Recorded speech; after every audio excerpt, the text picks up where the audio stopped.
Hey guys, Will Harris here with Quantum USA. So I told everybody that we were going to come up and do something new in this industry that hasn't been done in a long time. I'm gonna say what, 3 years, something like that. But we're starting what's called Quantum Academy. What we're gonna do with this is we're gonna take every blog that we build and we're going to completely dissect it with an aquarist on the other end. So today we have got Miss Cara here. She's been a long time customer of ours. So I figured she was probably one of the best ones to do because she actually travels from up north down to Florida to come get our products every time she goes on vacation. So Cara, come on, tell us a little bit about yourself and everything else. Okay. I'm Cara. I've been in this hobby 4 or 5 years. I don't know, it all runs together. And I've been using Quantum for about 3 years, I think.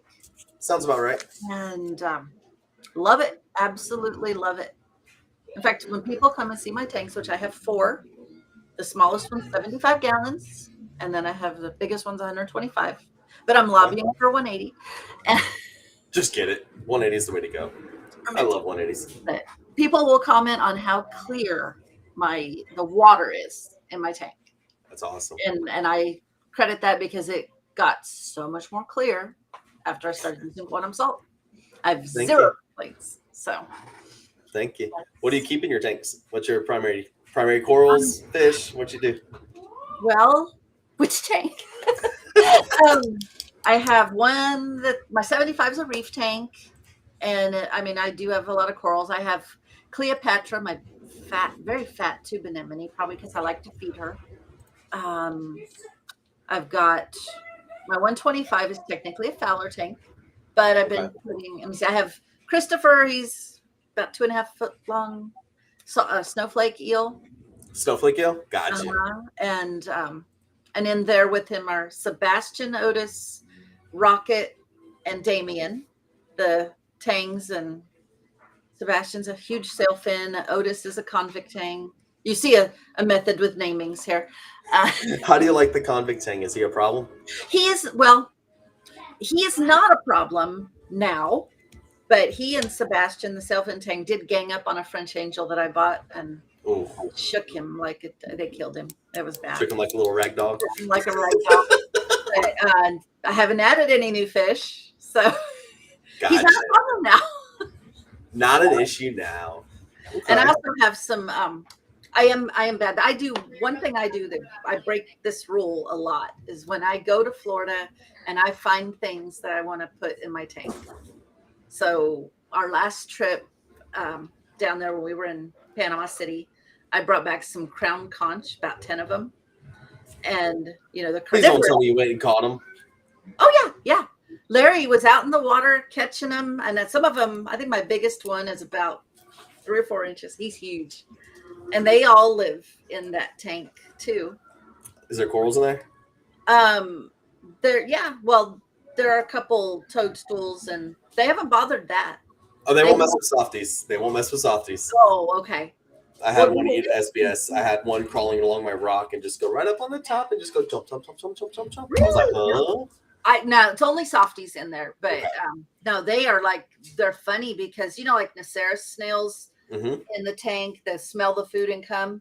Well, when I clip Christopher's shrimp in there, it's like, yep, and move. Yeah, they're all watching them just envelop an entire shrimp.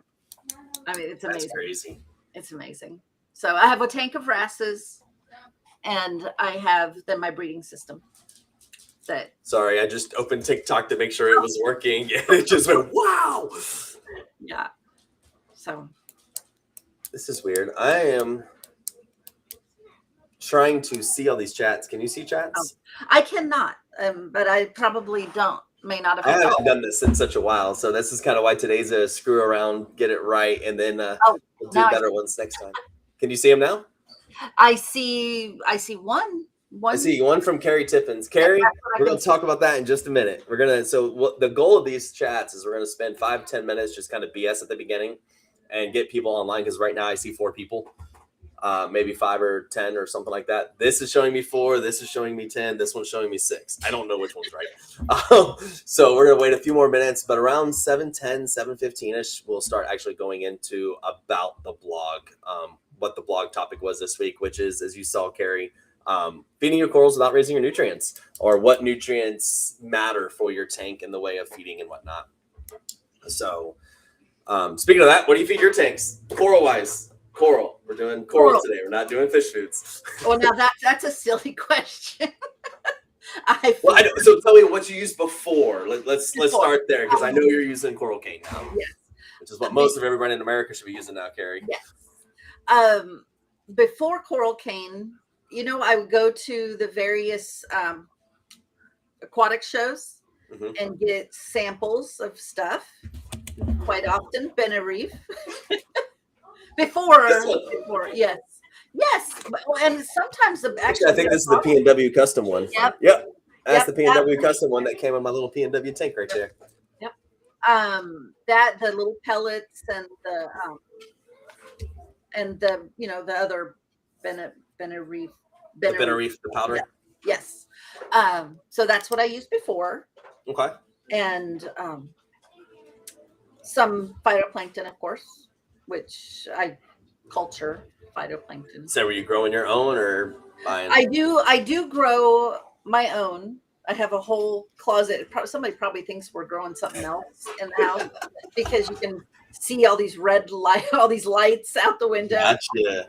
And but it's more of an experiment. My husband calls it my mad scientist closet because it just looks like it's glowing. Because I moved it all into a closet because I was tired of seeing the lights outside. My wife kicked me out of my office.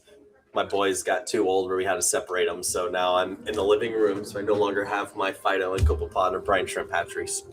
My husband tried to kick me out of his office. I took over half of his office. I now have 2 tanks in there and the closet. He's dug into one corner. And, oh, geez. I now have mine. I told her, instead of you're kicking me out of my room, I got to have my tanks. So that's where those came from. This one, I need to get it going. It's about a month old now. It's got a powder blue tang in it, and a couple clowns and a couple mollies and a chromis. But I've got a few corals in there. It's time to start loading it. I haven't truly figured out the Lua lights. I've had them for a while on my 120 and did not like them. So I'm putting them on this and seeing if I can get better. But I got my par meter back yesterday, so we'll see how it looks today.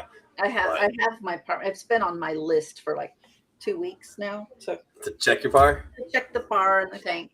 As I have now my 75, I have AI primes on there. Okay. And I like them. The AI Prime 32 HD. 32s. But I needed one for my new frag tank, and I got the Edge. The Fluval Edge?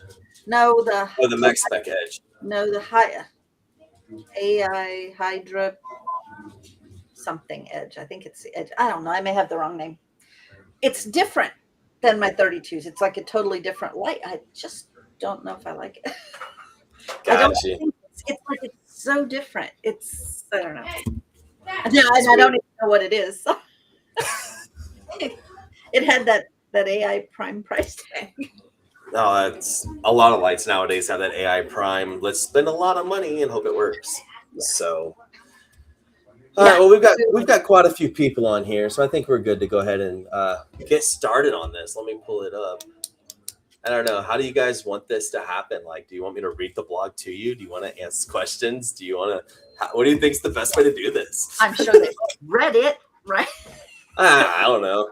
Oh, the AI blade? Are you talking the AI blade? No, not that. It's the. No, I have a blade. Maybe go look also, it up. I'm gonna have to go look it up. I have a blade on my 75, and I love it, which is actually why I got the. I didn't want to. I lucked into a 48 inch. Hydra Edge 44 HD. That's what I got. That's it. Yeah, I've never seen this guy. I gotta tell you, I got the blade for $75. Yeah. How'd you do that? I lucked into a guy selling. He was getting out of the business, and I got a 40-gallon breeder tank for like $50, and he goes, I have this light too if you're interested. $75. I'm just like sold. And I loved it so much, and I told my husband, he goes, well, just get you another one. And I'm like, okay, well, I could run with that. Full disclosure, how much this light costs. And he's like, "Oh, you can't get another one for $75." I'm like, No, you'll never find another it one was for that new in the price. box. It was. That's a steal. I know. I was so excited. That is a steal. But so I got I think it's the Orphic. I got The one. OR3 or the OR4? It was a closeout one. Okay, the OR3s. Yeah. Okay. Yeah. And so I put it on my other tank, and it looks fantastic. Yeah, So, I love the Orphic. I've got the Orphic OR3 in the garage as well. I got to go put it on my 180 since my Radions took it down. I'm not gonna say that too loud. I got to replace all those lights because it's over. oh gosh. All right, so let's get into this thing. Hey Tristan, what's going on? Hey Ross, Carrie. Lost. I can see D's on here. What's up, Heck Biz? Mighty. See Mighty like the live. I lost my window that has the blog in it. Oh, there it is. I can put the blog up on the screen. You think I should do that, or that might not be a bad idea, just in can do case some people that showed up and haven't read it. we're gonna do this real quick. We're gonna go.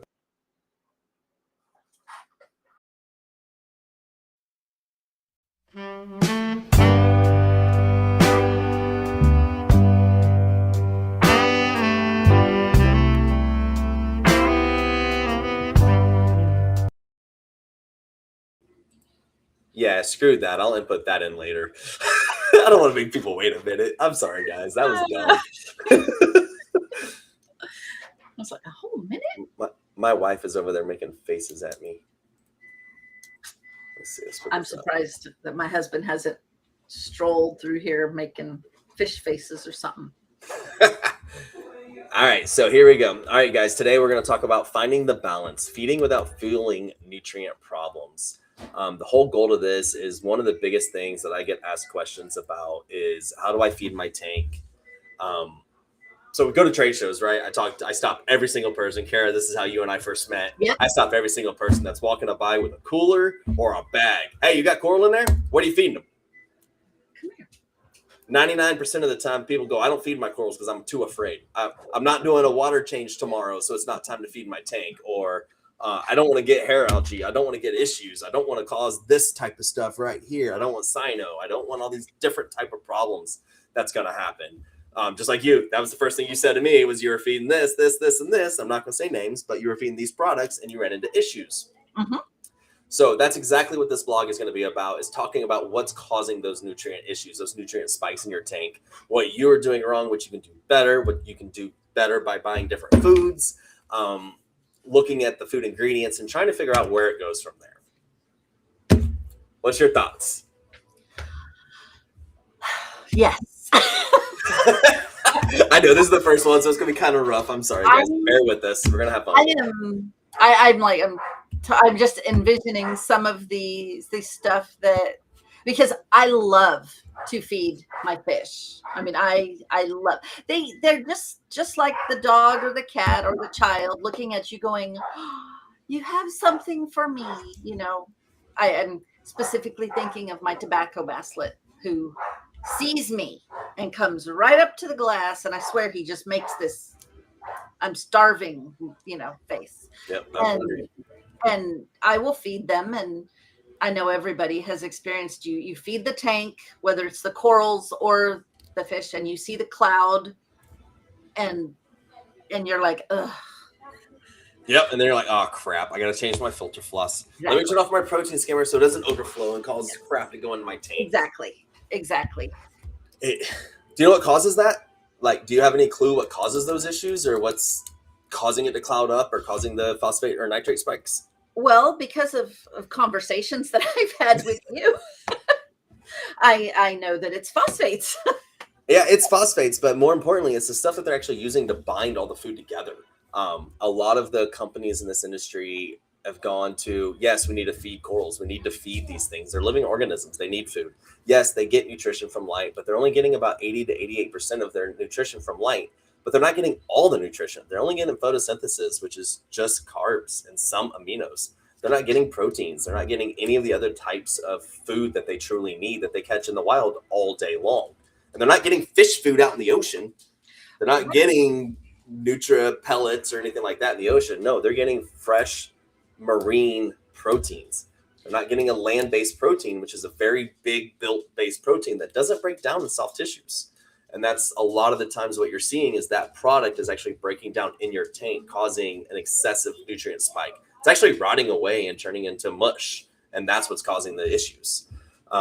One of the things you can do to see if you're having these issues, if you're feeding too much, is take a turkey baster and just go baste your rocks and see if you get a bunch of cloud coming out. Sand is okay. That just means you have a sand sifter that's dropping stuff. But if you go poof and a whole cloud of brown comes out, that means you're way overfeeding your tank. And that's where your phosphates are bound up.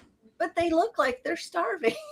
They do, but they don't need a lot of food. I mean, depending on the type of food you're feeding, some foods require a very little bit. Some foods require 2 teaspoons to feed a 25-gallon tank. It's kind of ridiculous.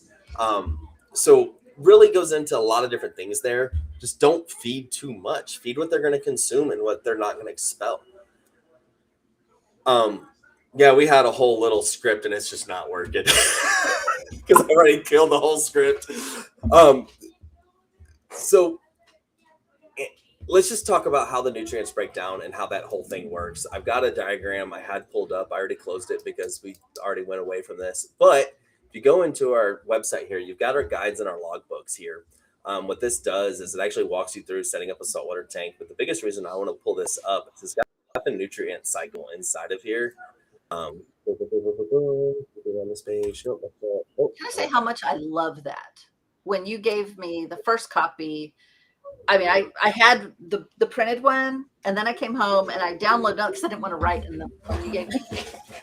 So I printed it out. But I made myself go back, even though I've been in the hobby, for several years. Yep. I made myself go back though and read the first one from page 1. I'm like, let me just refresh my mind on the nitrate cycle.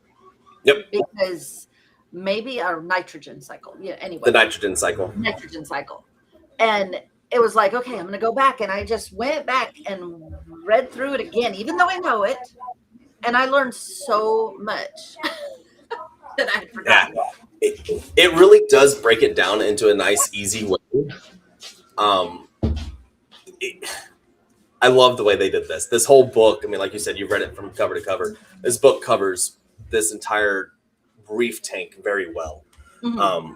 But basically what we're talking about here is you've got your inhabitant waste. I don't know. Can you see my last? Yeah, you've got your inhabitant waste right here. But what this also is you've got your food coming in right here, your fish eating it. What they're not eating and it's floating around instantly drops down into here and becomes your phosphates and nitrates binding up. Reef industry, Miss Robin Lynn.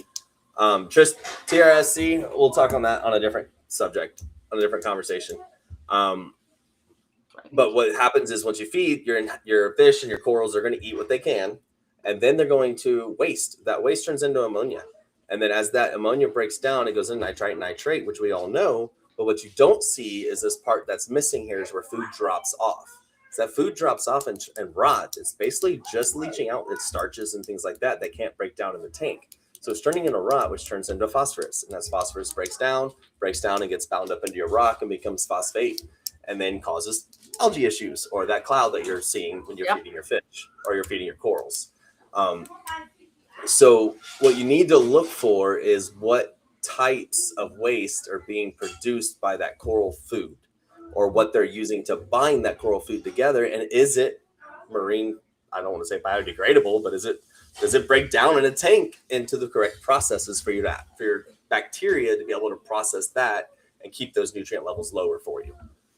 Does that make sense? I was just thinking of something we were talking about before, like even feeding.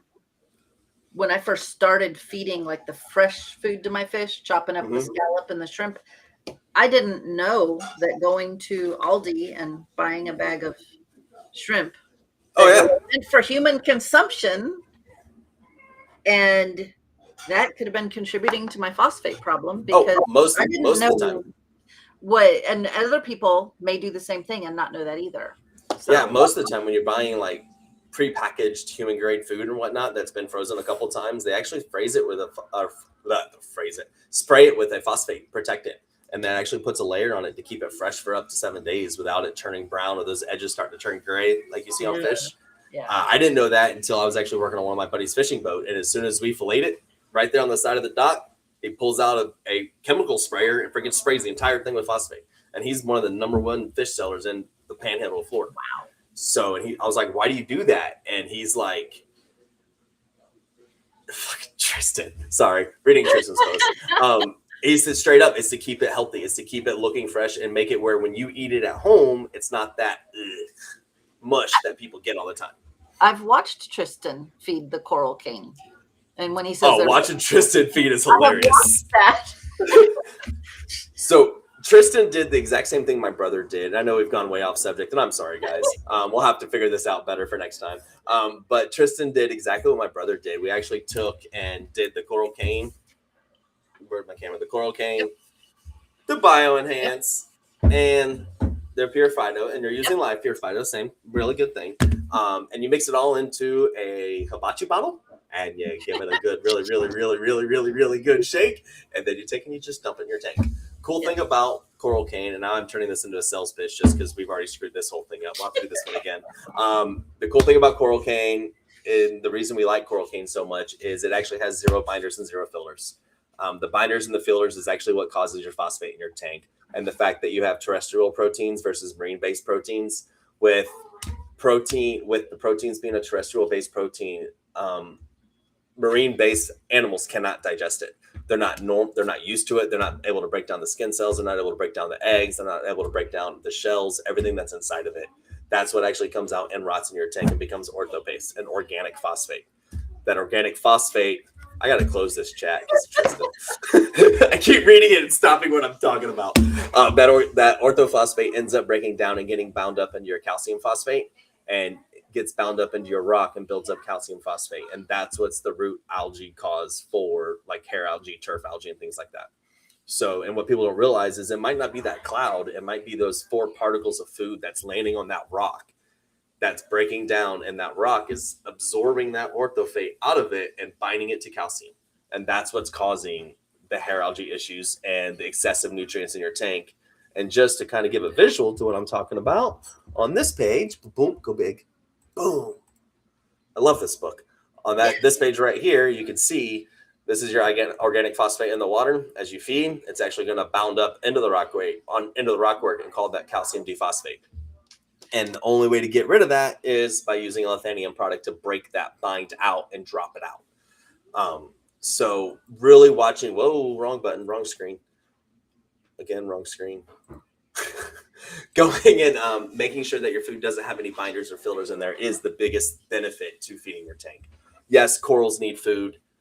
It's definitely a requirement to feed your corals. A lot of people, again, think fish food is enough, but it's not. It's not made for corals. Corals eat different things than your fish do. Yes, corals do break down nitrates from your fish as a product to eat on, but it is not enough to give them anything. It's like you and I eating potato chips all day long. We need true substance and true foods to be able to grow better. And so just like you wouldn't feed your children junk, hopefully, you should not feed your corals or your fish junk. I know.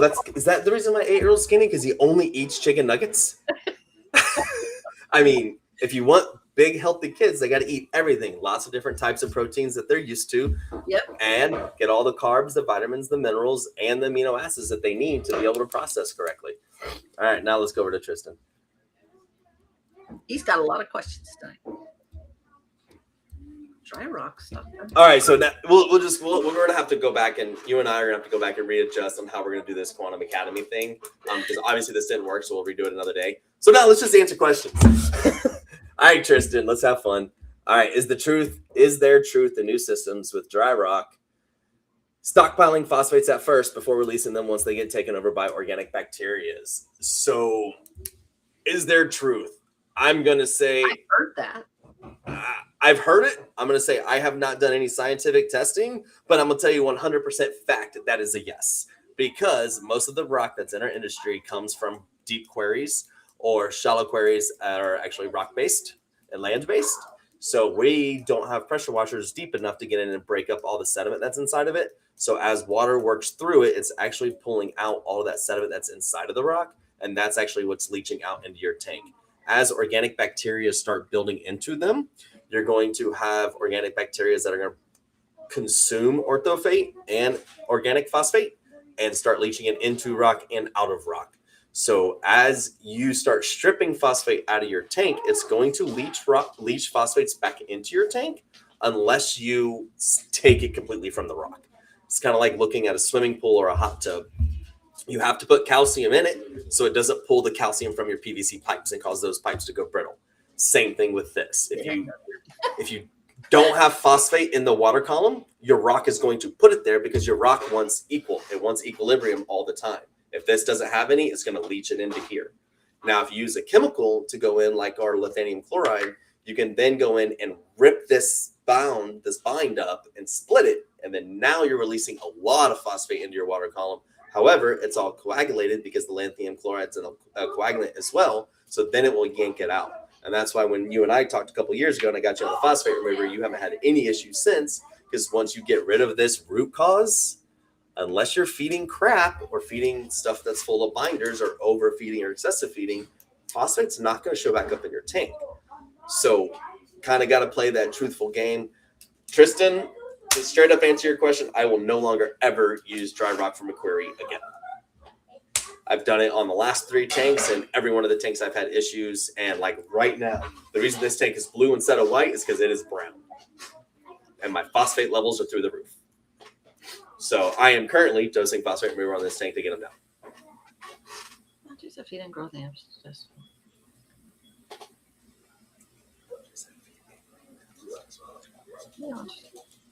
Oh. Is it on the rock?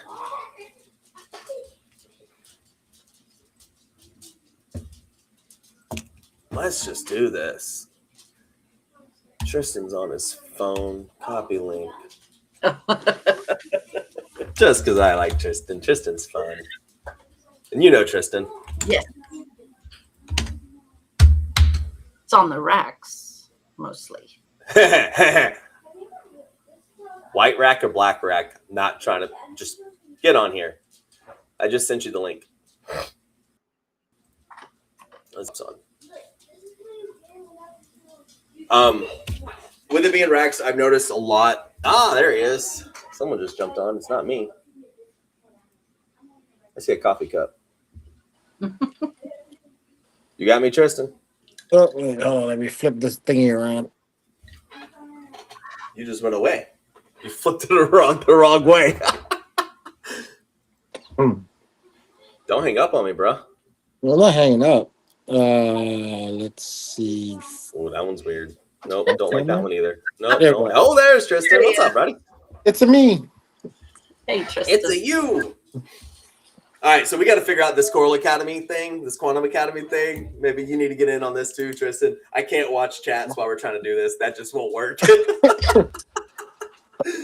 Yeah, I mean, I was actually looking at the PO4 because you had mentioned before that, you know, when the phosphates get down into that rock, they bind up in there, and then you have to use something to actually pull them out.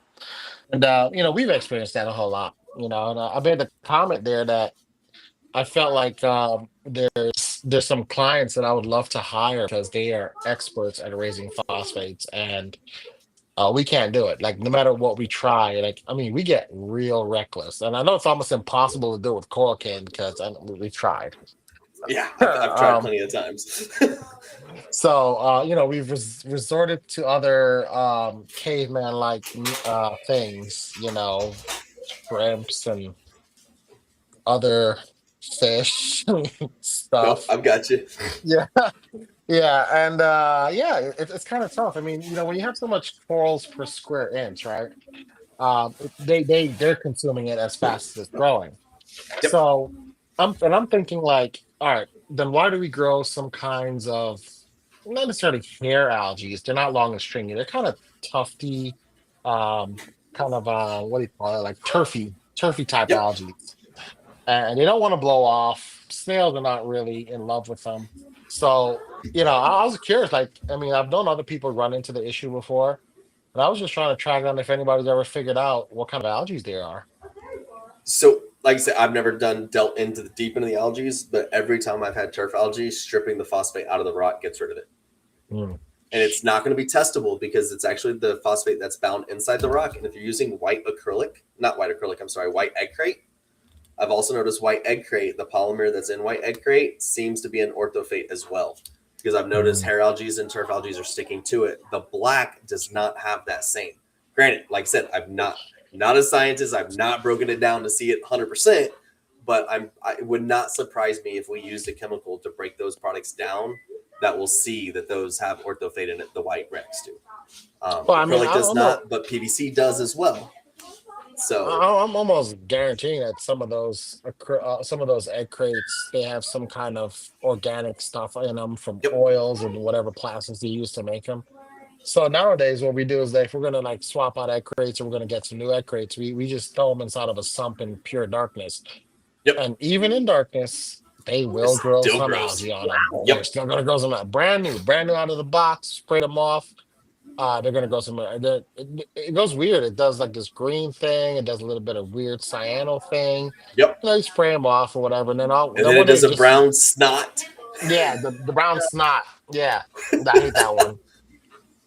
And then they go away. A lot of people don't realize it that as a farm, everything they deal with in a tank, we deal with it at a scale that's way bigger.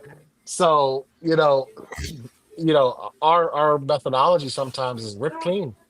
We literally drain out an entire tank, restack those racks, get in there, spray bleach, kill everything inside of it, and then we start it up again. And we're good for another 6 months, and then 6 months we got to do it again. It's almost impossible for people like that. I'd say for you, it's because of the farm atmosphere. It's the constant 24/7 water changes. You're truly not going in and doing any nutrient removal. It's just sitting there and binding up in the rocks. Let me ask you a question. Are you truly doing 25% water changes every month minimum? Oh, no. You're doing 15 to 20% a month because you're just taking corals out and you're topping it back off with salt water. So you're truly not going in and breaking out detritus out of the rocks or under the egg crates or anything like that. And as all that sits, use you an example as a store. 90% of you guys use egg crates or PVC legs, zip tie the egg crates to them, and that spot is a detritus buildup. That buildup breaks down into phosphate, orthophate, gets bound up into any type of polymer or rock that it can, and will cause those algae to grow. Yeah, little poop balls that hang out inside of the egg crate legs.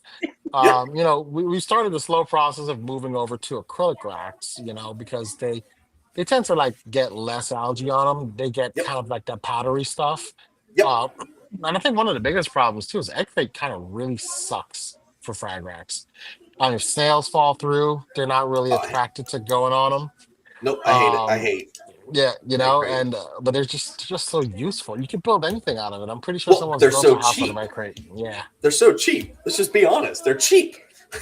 That's true. Mean, you go buy a 4x8 sheet of acrylic, you're talking $500-$600 delivered to you. Yep. You go 100%. Buy a sheet of 2x4 egg crate, you're talking $8 from Home Depot or Lowe's. Mm-hmm. And the other thing too, like my wife is the cleaner of the egg crates. We pressure wash them off. It makes it super easy to clean them. Once you move all the 5 billion corals off of them. But one thing, like I said, one of our budgets for next year, we said, all right, cool. We need to decide if we're gonna rebuy egg crates. And she goes, well, why? What's wrong with these? I said, lift one up by an edge, and then lift up a new one by the edge. Man, the one that she does up just crack. Like they're I don't know if bacteria is eating them away or they're just becoming super fragile. But yeah, we have to change them every year. Yeah, they're just breaking down. The salt water is just breaking them down. Yeah, it's breaking down those polymers, and like we just said, it's breaking them down, which means it's releasing stuff into your tank. Yeah. So my parents' fish store, we sell a crap ton of corals. You've seen it. You both have seen my parents' fish store. We probably do 30, 40 bags of corals a day out of there, and we still do 25% water changes every month. We do 10% a week, really. So the water changes for you, are they more of a rebalance? Because we'll do occasional water change, and we call them rebalances, right? Rebalance for us means I won't call it a rebalance. What we do is we actually go lift up the all the egg frag racks. We lift up all the frag racks and suck up all the detritus that's underneath there. Because I know yours are bare bottom as well. Mine Yeah, are bare bottom. yeah. So all those spots where you got your legs sitting and everything's binding up, I go suck out all that crap. Yeah. I'm like you. I have no phosphates, no nitrates tested. We dose nitrates and we dose phosphates every day in those tanks. But I've got 3, 4, 5,000 corals in those tanks. Yeah. I mean, you've seen it in person, Kara. You know what I'm talking about. I mean, It's a weird situation to be in, like, because like when we are looking at these tanks, and we're looking at them every single day, so we're constantly in there. And when we start seeing these algae, our thing is like, oh, pull the rack, swap it out, get a new one in there. But over the last year, from our colleagues, we've tracked things down to having problems from RO units. We make water too fast. We make too much water. We need more yep. carbon, more pre-filter stages, more DI stages. Um, so we knocked that one out. That got rid of one type of thing. Then we tracked it down to the type of carbon we were using, right? Regular carbon versus catalytic activated carbon, the sizes of the carbon. So we Yep. swapped that up. That fixed one more thing. The last thing that we're trying to tackle is this weird algae that we get from time to time. It doesn't always stick around, but it comes in and it's like glue on these racks. If I could pick up my camera easily, I would walk into my 20-gallon tank in my bedroom and I'd show you exactly what you're talking about. Yeah. And pressure I've been washing is fighting the it. only way. Pressure washing is the only way I've seen to get it out. We've been experimenting at the store with peroxide. Peroxide, yeah. Pulling them out and doing a hydrogen peroxide dip. Problem is, it makes the racks very brittle. Oh, Yeah. I mean, when you Yeah. get done with a peroxide dip, you can do this and it breaks. not Yep. on Rex, but I've done that. Like, because I get in my breeding system, which is my lowest nutrient tank. It's the one that I don't have issues with. But I've got a bunch of zoas in there, and they are suddenly covered with hair algae. Like, you can barely see the zoas. Then you have a lot of nutrients. It's just finally got bound up. Well, yeah, but there's Yeah. there is some rock in there. There's not a lot, but there's. Don't matter. It'll be in your sand also. Yeah, I was just saying it's in the sand probably, Yeah. but I will take them out and do a diluted peroxide dip, scrub, trying to get all the algae off, but it's like that whole system is the lower I've gotten the nutrients down, like the nitrates. I just did my testing Tuesday, 2.3 finally, the lowest I've had, but my phosphates went up, so never mind. But Are you trying to get your nitrates that low? I was, well, not intentionally, Okay. but I mean, Is it I have nitrate issues in my my 125, my Fowler tank. I have the Hanometer. You're talking a Fowler tank here. It's Well, not yeah, a nitrate issue. I mean, Yeah. we go look at my Stingray tank. My nitrates are over 200. Okay, So- I'm just because it maxes out at 75, and that's what it Yeah. always says. So, Yeah. But it's come down in my other tank. I think it was 29, my 75 with the most of the coral in it. And But it's at 29. What's your phosphates at? 0.11. How stable is that? Does it stay like that all the time? Roughly? You Does see it what stay it around looks that range? all the numbers run together in my head with the tanks. Last Gotcha. year, actually, it was 0.26. That's why I love this book. Stays around 0.2, yeah. Well, but that's So- You know what's four cool? tanks. Talking about Fowler tags, right? So I had a customer of mine, good friend of mine, and he had a problem in his Fowler tank. He had lots of fish in there, and all of a sudden they all went white. And I was like, The fish were white? "Hey, all the fish like pale, like everybody was like in trouble, right?" And I said to him, "Have you been dosing that tank?" And he said, "No, I've never dosed anything in it." And I said, "Really? Have you been doing water changes?" He said, "Occasionally." I said, "But you never dose a tank with anything, right?" He goes, "No." I said, "Are you keeping like basic reef parameters in there?" And he goes, I don't test that. I don't have any coral." I'm like, I said, "Did you know that if you let your alkalinity in a Fowler tank drop significantly, it will really, really impact your pH? And that pH drop will cause your Fowler fish to start dropping like flies?" Tested the alkalinity. 4.2. 4 5. point Yep. something. Yeah. That's what this is for, sweet coralline. And I'm just now, because we're just BSing now. Sweet coralline is made for Fowler tanks. It's to help keep the alkalinity elevated, help keep magnesium elevated and calcium, and it also helps grow coralline algae. But So then it I helps realized that balance the was pH also. yeah, that's awesome because like I was like a lot of people think fowlers are going to be easier, like they don't have to test anything anymore, other than like nitrates and phosphates. Like, oh, I have algae, but I'm just going to throw a bunch of tangs in there. They'll eat it. I don't care about algae. It's just food for the tangs. I'm like, well, no, you still got to keep some You still need basic to reef parameters. keep it. Yeah. I test all the same stuff on my Fowler tank as everything else, with the exception of the calcium and magnesium. But I do all the other.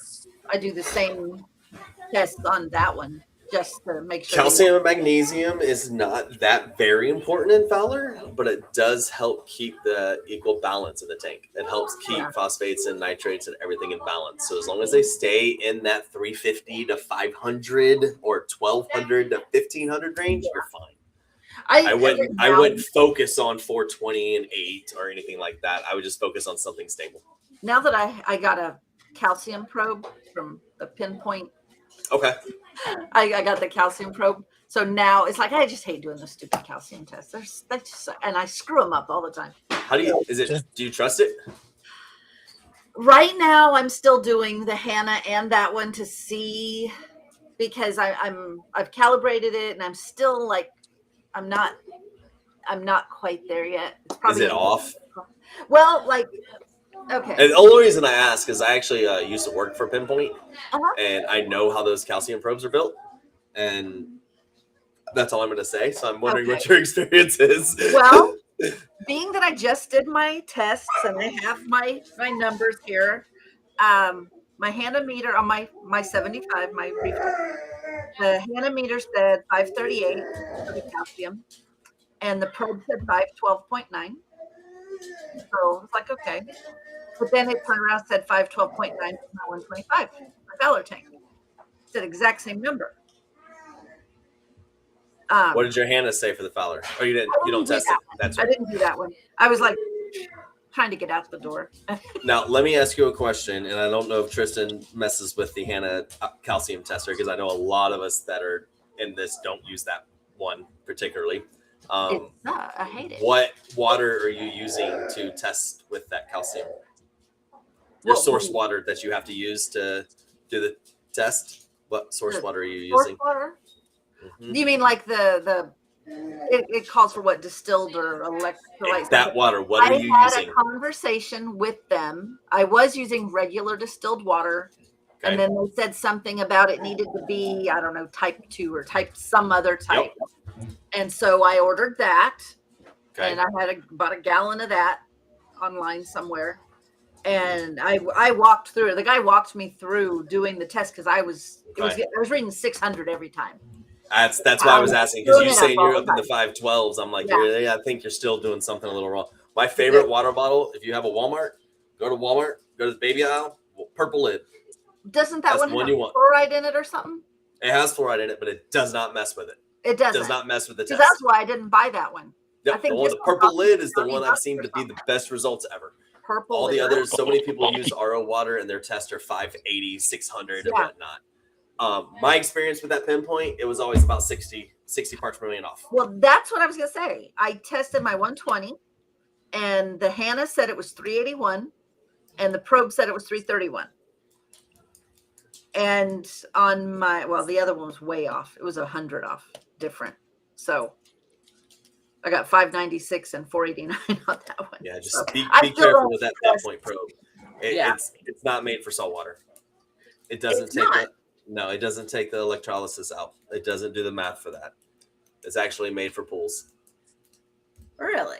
Yep. So you've got a little bit of a different grounding system between the two, and that's why you're getting that variance. And that's the reason a lot of the other companies, Trident, Apex, Coral View, a lot of those guys have not looked into the Pinpoint probes for calcium and whatnot. Okay. So don't want to dive into that because don't want to go that far into that. Yeah. So just because I was so tickled about the idea of being able to eliminate, because I spend about an hour once a week doing all the testing. So anything that was going to shave off some time. So what about the nitrate one? I will say in our 400, I do use it, but I don't trust the number. I use it for graph. Okay. If that graph goes like this, there's something wrong. But if Okay. it stays here, I don't care what that number is. It could be 4. That number stays here. That's fine. If my Hannah comes back or my other test kit comes back and says, is that 420? Okay. If it comes back and looks good, but that number stays stable, I'm happy. And that goes in the next section that we totally skipped. And I wanted to get to the Yes. phosphates and nitrates. Going Yes. back to that conversation, it doesn't really matter what the numbers are as long as they stay stable. And Tristan knows this more than anybody. As long as that number stays stable, you can be at 50 and 0.5. Your tank will thrive if it stays there. If you're not having algae issues and your tank is doing good, your corals and everything will thrive. When you start doing this, that's when it's going to take time. And what you do today, you will not see an effect in your coral for almost 2 weeks. And that's the biggest thing people got to take into account. So I got a cool story for you, right? So I got a guy, a customer of ours, right? Beautiful 180-gallon tank. He's been using the same test kit. He tests once a month. The test kits have been expired for about 5 years, right? When we tested his alkalinity on our Hannah Master, okay, it was 12. When we tested his calcium, it wouldn't even register. It was so high. Yep. Magnesium, I don't know. It was somewhere on Mars building a farm Somewhere in somewhere. 17, 18s. Right? And here's the thing, man. This guy just used reef crystals. He didn't care if it was clumpy. He didn't care if the barrel was completely caked up by all kinds of mud and everything. He just did the same thing every single week. He changed 30 gallons of water. And he probably And had then- one of the sexiest and- tanks you've ever seen. And oh my God, this man had the largest strawberry shortcake I have ever seen in my entire life. I was jealous. I started like looking at pictures of my phone to think like, what can I trade this man? Like to try to get this. Like I'm like still fiending for it, man. This is like the worst thing. And he asked us to help maintain his tank, right? And and I went to him and I go like, tell me exactly what you do to this tank. And you know what? We have changed nothing. The I only wouldn't. reason he asked us to help maintain his tank was that he couldn't lift anymore, right? He had like some lower back disc issues and stuff. So it's hard for him to reach up and scrape and things like that. Man, when we go there, we have to make a special salt, right? We mix it on site or we mix it here at the farm and we take it. We test for his numbers.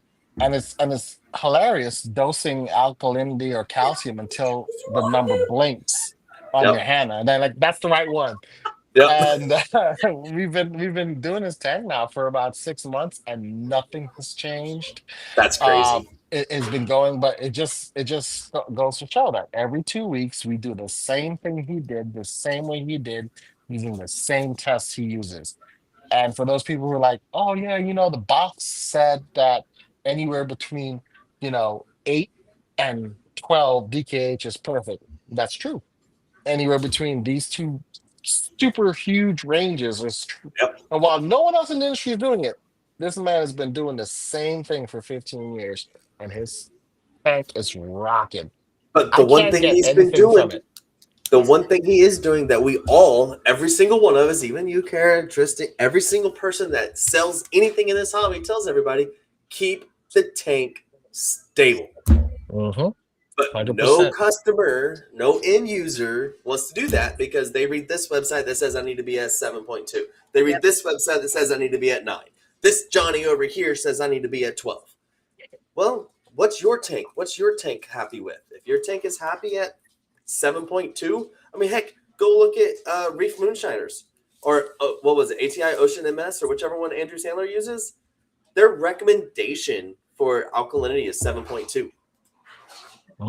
I know a lot of extremely successful reef keepers. I believe John at Reefworks, his alkalinity is in the sevens. And I man, keep all mine in the 7s. if you I see stay his around 7.5. acros, you're Yeah. just blown away.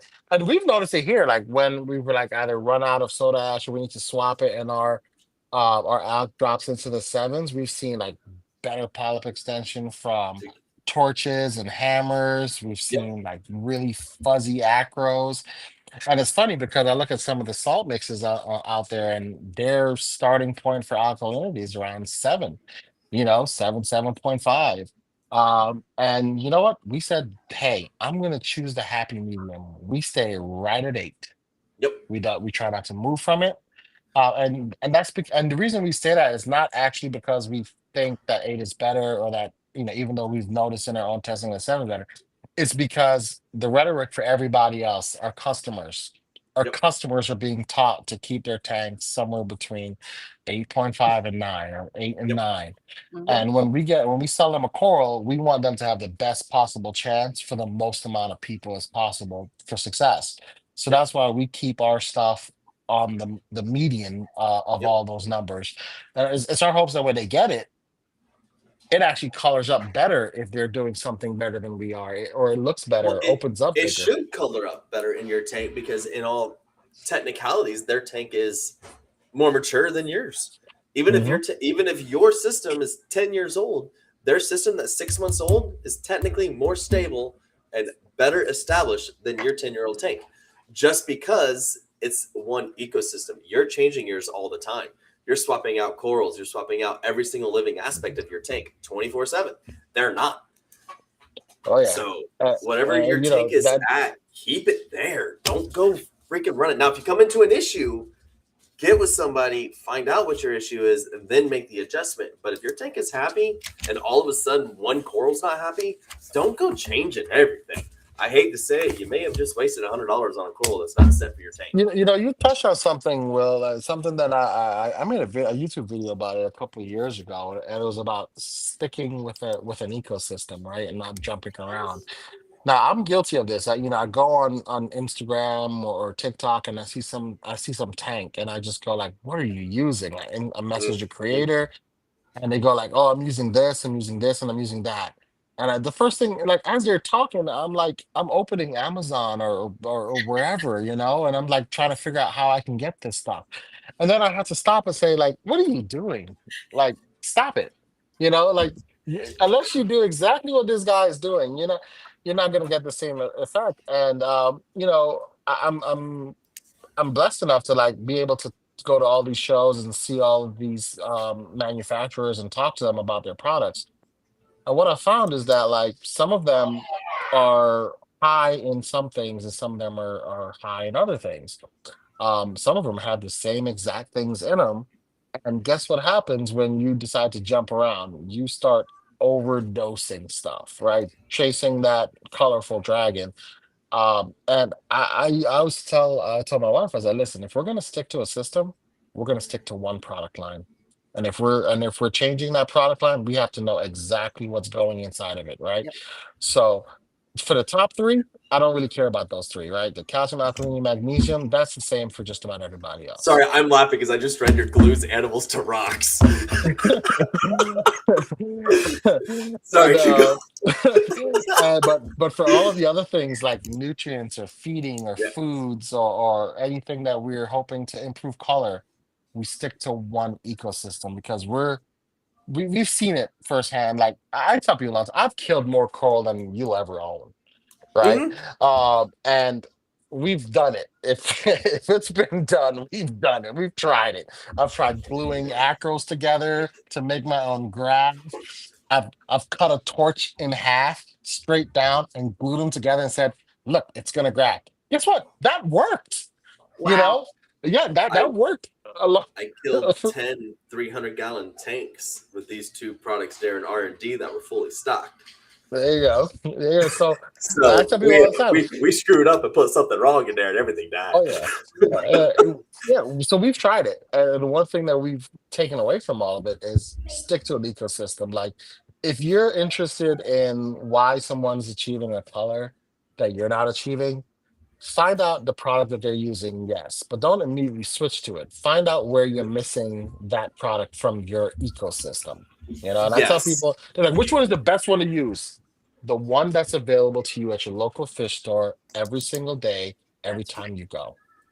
See, I love you saying this, but I hate you at the same time, because that makes someone like me, who's bringing a new line into America, hard to get people to swap over, because you're stuck on Red Sea, you're stuck on Brightwell, you're stuck on Fritz, you're stuck on these things.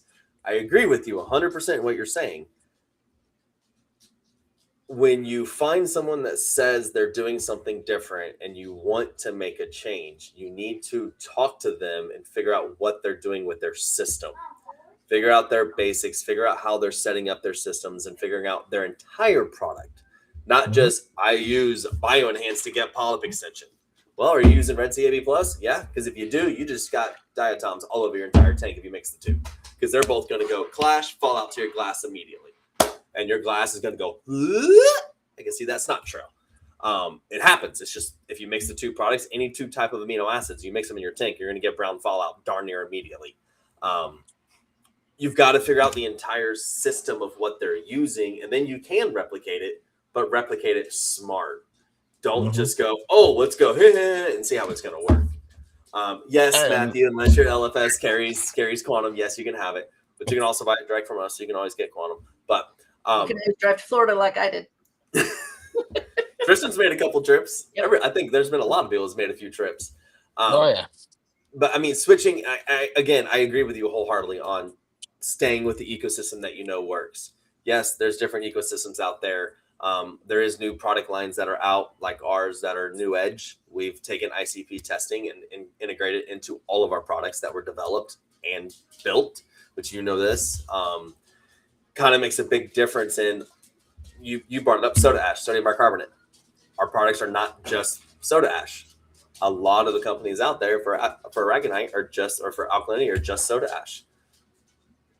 We've actually developed ours different so it balances and stabilizes pH versus having a swing when you dose for alkalinity.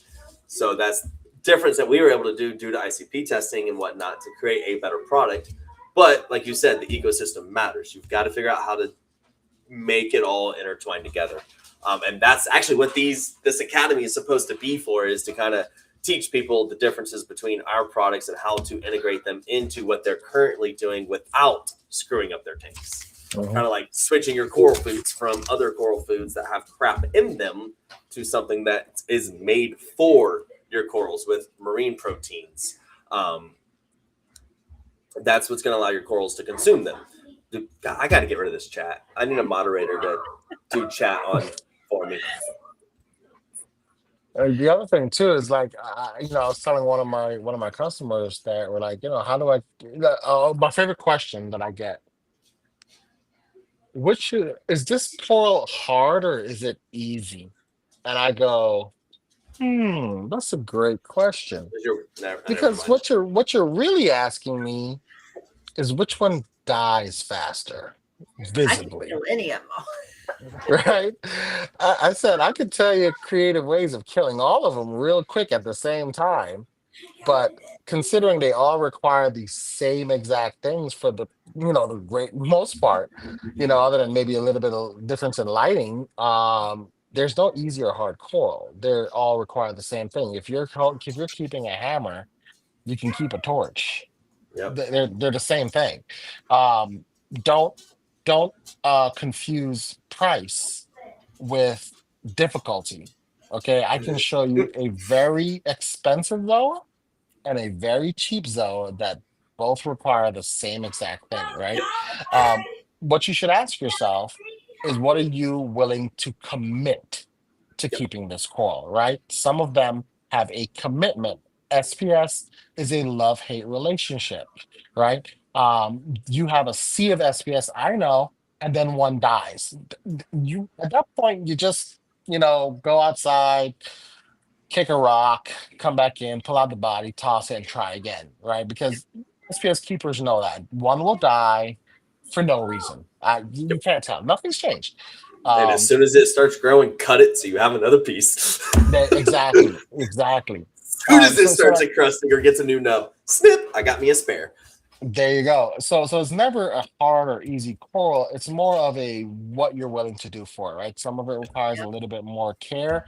Some of it requires you to pay special attention. And I think what people need to do is step back and reevaluate their actual um their actual tank lifestyle, right? Because tanks are a lifestyle. If you work from home, if you have a lot of time to stare at your tank, if you don't mind, having a bunch of test kits next to your computer or whatever, and you're really cool about testing and fine tuning and testing your power and stuff, you're a great SPS candidate right there, right?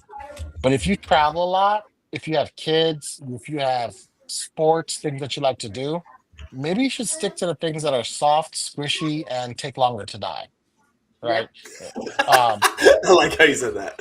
because you have more time to fix your problems, right? So Yep. match the coral to your lifestyle. But I would say, don't become that person that wants to keep a homewrecker but travels 29 out of 30 days in a month. You're not going to have a lot of success. And Even then the with other thing too, automation, you're not going to have all that success. exactly. And the other thing is, if you can't do it but you want it, pay someone else to do it for you, Yeah, I think 100% right? recommend that. I think one You of know, the things you talking about lifestyle, and when the first 2 years that I was in the tank, in the hobby, my biggest thing was not wanting to do regular water changes. And my husband may indulge me, but he's never going to let me pay somebody else to take care of my hobby because I am home all day. And it's like my hobby has turned into a full-time job at home. But it wasn't until, I don't know, in this last year that I finally realized by not doing regular water changes, I was shooting myself in the foot. I keep reading all the blogs, watching those people. I never do water changes. And I'm like, what I finally realized is, okay, you may not ever do water changes, but that doesn't work in my tanks. Yeah, My look at their systems. Well, I mean, they'll have, of course, not everything you see on YouTube is real, but they show these gorgeous tanks and the corals and all the stuff I can't keep alive. SPS, I cannot. I'm in the process of killing the last 3 that I bought because I don't know. I can't keep them alive. But they don't match your lifestyle. They don't. Exactly. They don't match my lifestyle. But I bought a torch a month ago and it's still alive, so I'm holding on to that. Torch should do well with your lifestyle, especially with all the conversations we've had. Your issue with the SPS is your feeding regimen and things like that go into the tank. It's not good for it. Yeah, they're just. I'm watching the little tissue float off. It's like, okay, I but I had wanted a Dragon Soul torch, and I just got it in Colombia finally, and it's still alive. And I'm just like, yay! If that dies, I'm like, die. That's what's going to happen. But the stability. Now Monday is my water change day. Every week, every Monday, I just suck it up. 400 or 50 gallons worth of water across all the tanks. I keep my barrel done. My husband flips the heater on and it's good to go. And I get up and do it. And then Tuesday is my test day. Every week, no matter what, that is what I do. First thing. And, it's like, and then the week goes on from that. But it goes downhill. But at least I did those 2 things. And while I may complain about some hair algae, that and the other thing Tristan, you were saying about, looking at one line. The more it doesn't matter, all the samples I get and everything else, the more I just say, okay, no, this is what I use for this. And this is what I use for this. And this is what I use for this. I get it all from Will. And this is it. Simplify. My husband's always preaching at me to keep it simple. Because I am the least likely person to keep anything simple. But the more I do that, and the more I stay with that routine, I have the numbers going back a year. You can tell when I started being consistent and simplifying anyway. You can tell. And now, while like I said, I may complain about some algae, but it is so much better than it was last year before I started looking at stability. Yep. So. Stability is the most important aspect of this hobby. You can have crappy lights, you can have crappy water, you can do it with tap water. I mean, I remember back in '98 when I had my first reef tank, it was tap water. Tetra AquaSafe was my dechlorinator. My calcium was Kent Tech 1, Kent Tech 2. My magnesium was Kent M powder mix. That was my setup back in, I think it was 98, 99. And we did it with tap water. And that tank I still have fuzzy mushrooms, green and orange fuzzy mushrooms from that tank. Wow. And that we did everything we wanted in that tank. Do a water change once a month. That was it. Tap water. Dad and I would carry, it was 120 tub. Actually, that tank is right there. We would carry 45 gallons worth of water in every week through the house from the bathtub with the water hose and put it in. And that tank was probably one of the most beautiful reef tanks I've ever had, until the new one that you've seen at the store. But it was by far one of the prettiest ones because it was the most simple. We didn't do anything to it except for a water change every month or every couple weeks. That's it. Stupid simple. I think of all the things that we do now, it's like high tech. You can control your stuff from Timbuktu, control your tanks there. And being a computer engineer, I love automation. Don't get me wrong. I love automation, but also being a computer engineer, I know how bad people suck at building stuff. And the benefit of automation is it's supposed to aid you, not replace you. You still need to keep the stability set. Once your stability is set and good for a few months, let's say a half a year instead of a few months. Once that is good and stable and it's always there, then you can put automation on and back off and watch your stability. But if you're not stable for a good 6 months, automation is going to do nothing but crash you.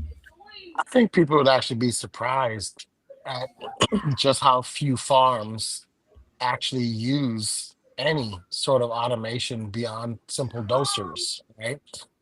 Here we don't use any controller. We use things that monitor things, but almost every pump is turned on with a switch. Every Hey. Alexa is not a switch, bro. Sorry, I had to call you out on that one. No, because I told you that the Alexa switches.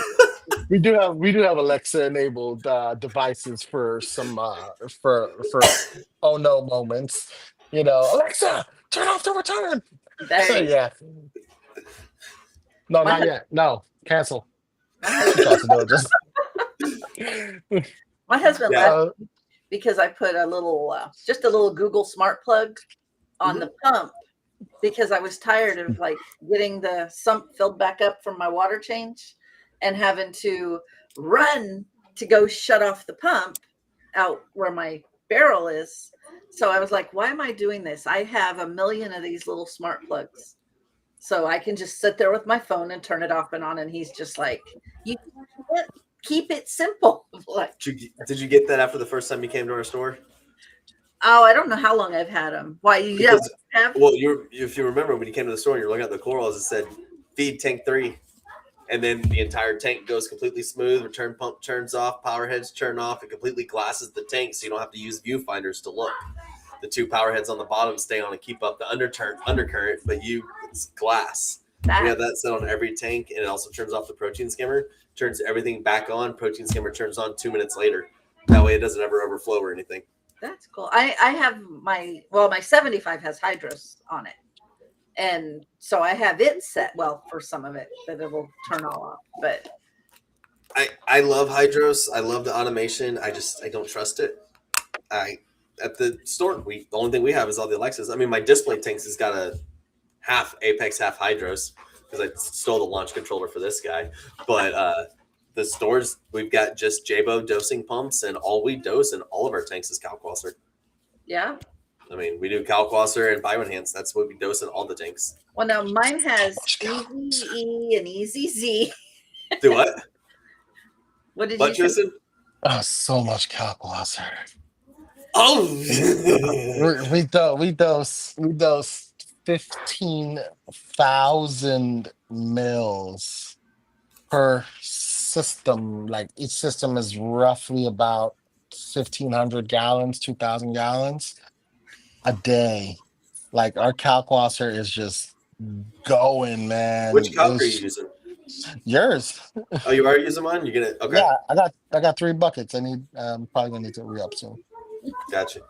I was just asking Um, because I know for the 300, I'm using 8,500 milliliters a day. I actually had to start looking at dosing pumps that I was probably maxing out, Yeah, and having to consider. I'm actually needing to consider moving to something like the Hydro Souls the soul. Yeah, because because they have higher continuous dosing because at the rate we're going, we're changing out tubes every 3 months or so. I mean, I look just into bought an a big aqua, roll, look into but an aqua lifter. an aqua lifter. Remember the old school aqua lifters? Yeah, Pulls like from the here, lighter pumps to here. meters. Yep. Yeah, Look into one of those. Those put out about 100 to 200 milliliters a minute. It's that's about the not same rate as a hydrosoil, and that's not about bad. in And like their $35. diaphragm and their It's a diaphragm diaphragm pumps, pump. Yep, and it's so like $35 nothing to get clogged. versus 300, And if it does get clogged, you just put some hot water in it and just run it through, and you're set. or buy 10 of them before you buy one soul. Yeah, but I mean, I love automation. hydros. Don't get me wrong. If Connor's on here, any hydros guys, I love hydros. I use it everywhere. So, but there is sometimes when you own a farm and you've got a lot of tanks where cost comes a little bit more important. Yeah, yeah, and so Calcwasser is great for keeping our pH up.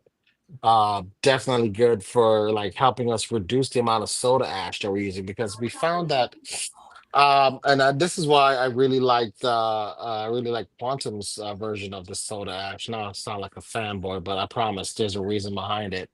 Was because like what happens is that when we're using soda ash for an extended period of time we feel like at some point it stops getting consumed in a weird way, and we have to switch to bicarb. Yep. And we'll switch to bicarb for 2 months, and then we'll switch back to soda ash, right? And as And soon as you switch to bicarb, that pH starts doing this. bingo, bingo. So with his, we're finding that it stays stable longer, and combining that with the Kalkwasser, we get the best possible stability. It's been tough trying to find bulkier versions of that accomplishes the same thing. But because my wife is the tester, and trust me, testing gets faster the more you do it. Because Yes. right now she can run through 6 systems in under a half hour with testing.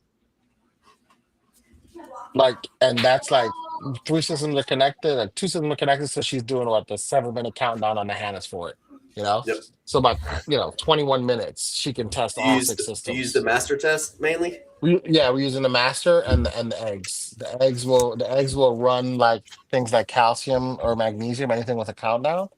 And the master will just run through all of the alkalinity. It's just bang, Okay. bang, I bang, was gonna bang, say bang. I love the master for going and doing tank services Hmm. because you start them, go do a task. When it's done, oh, start the next one, go do a task, start the next one. By the time you're done, you get all your results. At home, I hate the thing because I got kids, I got someone calling the quantum phone number, I got someone doing this, I got Tristan blowing me up, got Johnny over here. The eggs, do them all at one time. All Yep. 5 of them laid out. Boom, I boom, do boom, boom, all boom. Done is done. I don't even use my eggs anymore, but I have my little magnetic stirrers, Mhm. and I got the little 50 milliliter vials. I will spin all of them for the nitrate at one time, and I use a separate little whatever your cuvette. Mhm. I'll do that. I get them all done. I have it timed. I'll do the nitrate, the phosphate, the alkalinity. I go put them in, get them spinning, wait 2 minutes, start the next one spinning while those are sitting. I have a timer running, and then when they're all done, I'll sit there and I'll do one tank, and I'll do my nitrate, my phosphate, and then I take my So you're vial that's using a blank. standard Corvette, aren't you? A It's You're the doing a bigger single, ones for the master. Yeah. yeah, you're using a single one as your standard. Yes. Gotcha. Well, I change it for each Yeah. thing, and then I just go through. I bought extra cuvettes, and then but I still don't have enough of them, so I use my other little vials, get them all spinning. I just time it. It's like boom, boom, boom. I'm done. So here's what we do, right? Like, and I showed you this because you can test them all at the same time. So we get one cuvette with my sample, and I'm gonna use that to C1 everything. And the powdered mixes are in the second cuvette. They're already mixed. They're ready to go.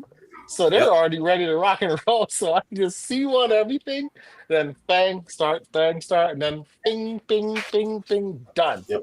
One whole system, 5 tests, Yep. knocked out. Now be careful. Be careful, guys. I have seen if you care really a lot about consistency and the point ranges, I have noticed using a different curvette to the actual curvette you're using for your color, you get different readings. Because you might have a finger smudge, you might have a spot, you might have something, or it might line up a little bit different, get a different refraction or make something. sure it locks in. But I have taken. Oh, the master, yeah, the master locks in. The master, you're fine. Yeah, the eggs are the ones I'm talking When I about. was using that, I would sit there and I would make sure it was like every one of them had to be facing just right. But I also stand there with a microfiber cloth, and every time I wipe them all off before I put it in. Be careful though. I'm trying to make sure, but then there are times when I'll look and I'm like, that reading is not right, and I will. Man, I circle. I'm like, okay, I got to go back and rerun that one. But that's you guys chasing numbers. Well, that's what I'm saying. That's why I said if you care about the point, then you might have an I issue. just want a range. I just want a range, I'm baby. good with the range. I just like to make sure that I'm not screwing it up, because I know, like, when my calcium starts reading 600, I'm like, okay, I screwed those tests up. Yeah, that's like, honestly, we have the Aquaspin at the shop at my parents' store. We have the Aquaspin. I have one for quantum as well. I hate it. It's not accurate in any way, shape, or form. Not even close. However, I'll get my HANA numbers. I know they're this, and then I'll go, okay, Aquaspin, what are you? You're this. As long as I stay stable here, no reason to waste the money on the reagents from the HANAs or the time, because you can do the Aquaspin in 2 minutes, and you've got alkaline, calcium, magnesium, ammonia, pH, and nitrite. All from one test? All from one test. But again, it's not stable. It's not. I mean, it's accurate, but it doesn't give you phosphate. It gives you 0.1. That's the lowest it goes. Oh. It averages out to like $3 a disc, right? About $2 something a disc. Yeah, round up to $3 a disc. By the time you buy the $1,500 tester and order the kits and everything. I did look at that. That's why I don't have that. But for you, Cara, it's not. I would never buy it for my house. I mean, for my house, I want to be in my tank, and me as a company, I would never recommend it to you for a house. If I owned Aquaspin and you called me wanting to buy it as a consumer, I would tell you no, because it's going to cause you more problems than it's going to do you any good. Tristan and I, where we have 5,000-6,000 gallons of tanks, and we're testing 20 tanks at a time. The fact that I can do all of them in an hour, and I have a range that I can look at. Yeah. That's what I'm after. I'm after that stable, because I don't care about staying at 8.2 or 0.007. I don't care about that. I'm at 0.1. I'm at 10 nitrate. I'm at 8. I'm happy. As long as it has stayed there, I'm good. Don't care if it's technically at 7.2 or technically at 8.4, because that's the variance in the range. It's a close enough variance that my corals aren't going to care. Yeah. And that's another reason why all of us, Tristan and darn near everybody in the industry, tries to stay at that 7.8 to 8.5 range, because if you have a mistake, you're still in the acceptable range. Corals are going to stress, but they're not going to die. Yeah. It's more forgiving to the end customer and to you, because like one of the things that we struggle with sometimes is like stopping. If you let us, we'll frag till midnight. We'll we'll clean till the cows come home, and we had to at the farm just say, you know what, 6 o'clock, we're done. We're just done. If it's not done, it's done. So when you establish your own working hours, because a lot of people just don't understand how much unpaid hours goes into running a farm, how much unpaid hours goes into going to a show, and the prep work is the part that the show is the payoff. That's the fun part, right? It's everything else that just completely destroys you. And here at the farm, it's just like saying, hey, we're gonna set this time, it's what we're gonna work for, and we have to fit all of the things that we need to do into that time frame. And that's what makes it like just coming up with these ways, looking at ranges instead of perfect numbers. You know, trying to like automate whatever we can, but make it safe because Yep. you might lose a tank, we might lose $250,000 in torches. Yeah. Mm. Yep.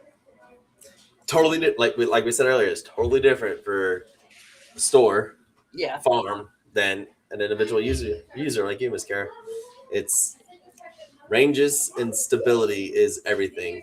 It's the same common denominator for every aquarium, whether it's freshwater, saltwater, fowler, reef, farm, store, grow out like worldwide corals. They don't go paying attention to 7.2.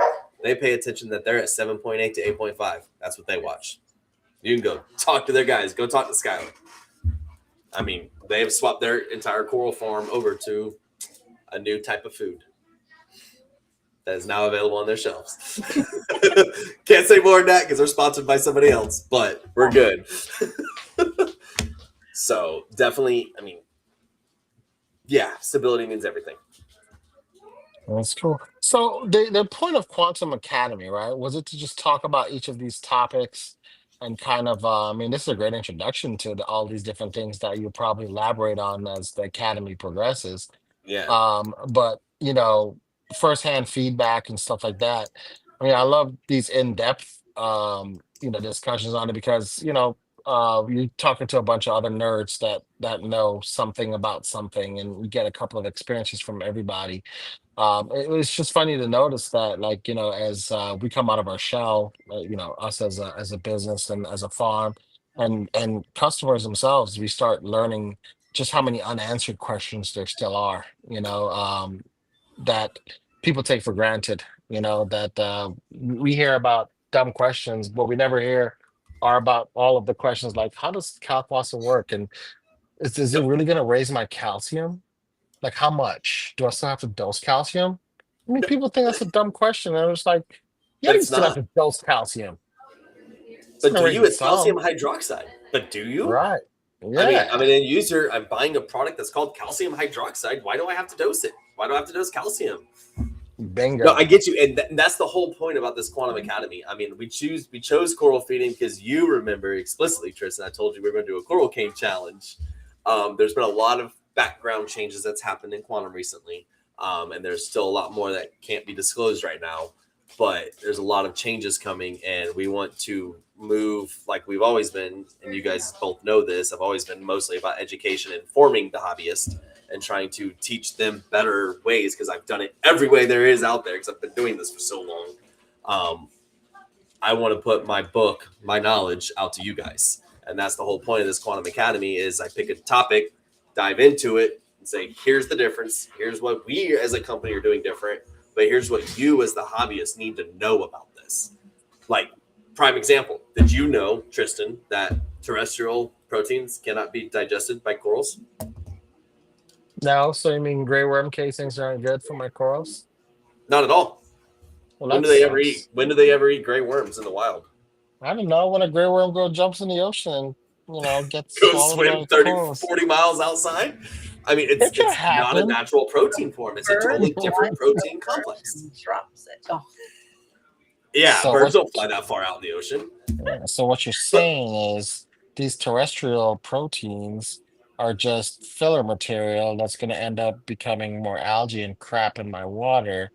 And yes, should I sir. stick to marine organisms that naturally break down in salt water and won't bring in any weird bacterias, right? 100%. You said it easier than I could have.